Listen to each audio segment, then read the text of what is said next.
Howdy friends, I'm Max Stevens and I buy old records. Well, today we're going to have a little bit of class time because I'm not going out for obvious reasons. And so I was checking for different topics we could expound upon, and somebody wrote to me and said, Mac, for that's who I am, can you explain the different types of records that you can run across that you can get? I had an uncle that had Drunk and Disorderly on his record. That's a joke, son. I'm just joshing you. Actually, it's not a joke. It is a true story, but that's not germane to what we're talking about. We're going to talk about the different formats of records. We're going to go back to the oldest one, what we commonly call 78s, the old gramophone Victrola records that were phased out in the late 50s. Unless you were in other countries, Argentina got rid of them in the early 60s, India up through 70 or a little later.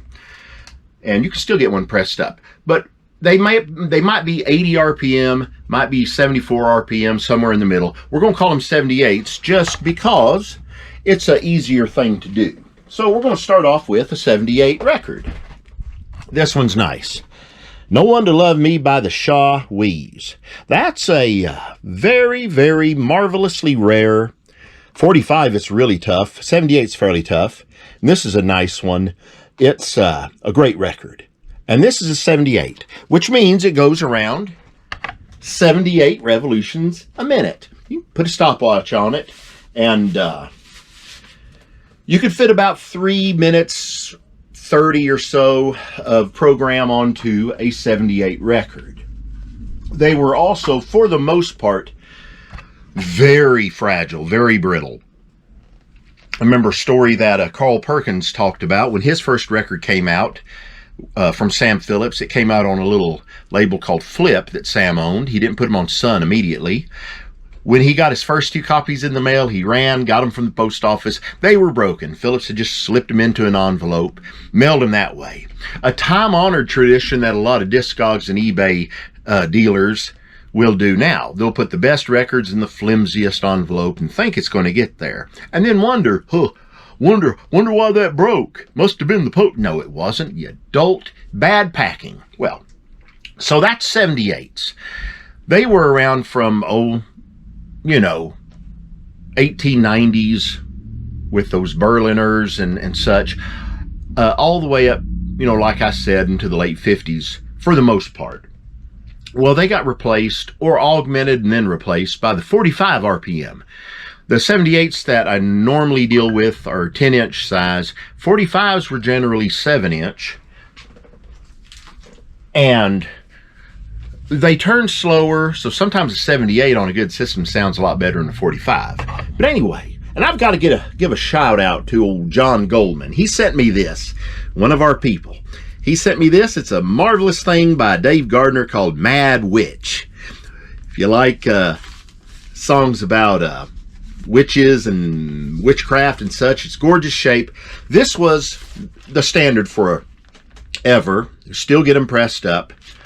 7 inches, they'll take, I don't know, depending on your groove size, if it's micro groove or what, 5-6 minutes of signal. The more signal you put on a record, or the longer the record, the less the sound quality is going to be. It won't be as loud. It'll suffer some because you've got to really get those grooves close in together. You can't cut it too hot or deep.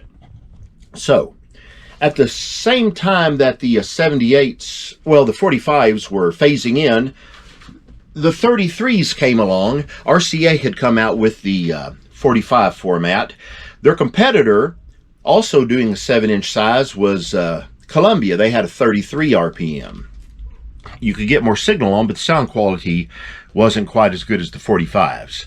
So they also came out with 10-inch albums, LPs. 12-inchers started coming out, but I really, really like the 10-inch LP. It just is funkier, cooler. And of course, you can get them made today, like I have. Oh, it's a commercial. Yeah, this is my new LP. Best Rock in Place. Max Stevenson is in the Groove Boys. There I am in all my glory. And, you can get 12 minutes or so per side, maybe 15 if you're pushing it. I opted for about 10 minutes per side, and that did just fine. Holler at me if you want one of these. I got a bunch that I haven't sold because I'm not out touring because of world events. 10-inch 70 or 33s, I'm sorry. 10-inch 33s aren't near as common as this one. The 12-inch LP. This is the LP you all know and love. Maybe not this one. This is one of my older ones. Max Stevens, Kill, Kill, Kill. It's an album about killing. And, you know, you get you 20, 22 minutes per side. A lot of big cover art. Darren Marinick did this one. There he is right there. King Marinick. He's a Canuck. I think that he does great work. He even made me skinny. I appreciate that, Darren. So those are the main formats, but an honorable mention goes to the 16-inch format. Oh, man. These were used by radio stations from the 30s on up, because if you did them at 33 RPM, you could just get a whole lot of time on it. If you did them on 16 RPM, which is a defunct, not used at all speed now, you could get, I don't know, entire hours worth of programming per side pretty much. Wow, those were usually for spoken word sermons. I have even seen 8 RPM. Sound quality drops quite a bit. This one is a Navy Country Hoedown. It's got Farron Young and Jimmy Dean. Jimmy Dean and Chet Atkins. I bought a whole stack of these recently. They're great. They were $1 each. They're from the late 50s. There's Ernest Tubb, Wilburn Brothers, Jim Reeves, Jordan Ayers. I've got a few here that have Patsy Cline, Jerry Lee Lewis, things like that. Wonderful, marvelous shows that, wow, Collins Kids, a lot of rockabilly appeared on these.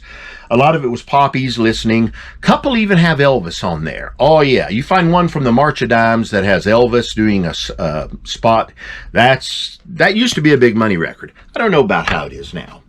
Well, that is pretty much the major formats you're going to run into. There's various others. Like I said, the 3-inch ones, it's just a novelty. The 5-inch ones you do run across occasionally. And myself, though, I like the little 45s or the 10-inch 78s. That's just what I like. My own personal preference. That's what it's all about. What you like. Somebody tells you you've got to like something, tell them to go jump in a lake. You like what you like, and you be you. I'll be me. Don't be me in my house, though, okay? We'll have problems. So I've rearranged my studio just a bit because I just wasn't enjoying being cramped up in that little corner. So I've opened it up a bit. It's still a freaking mess. I've got to do something with all of this, which I will soon. And then, let's see. I used to be over in that corner, and this was the L-shaped part. Well, now I've got room. So, ain't that fun? Ain't that great? I will see you folks later. Hang in there. It's all going to get better. It's got to.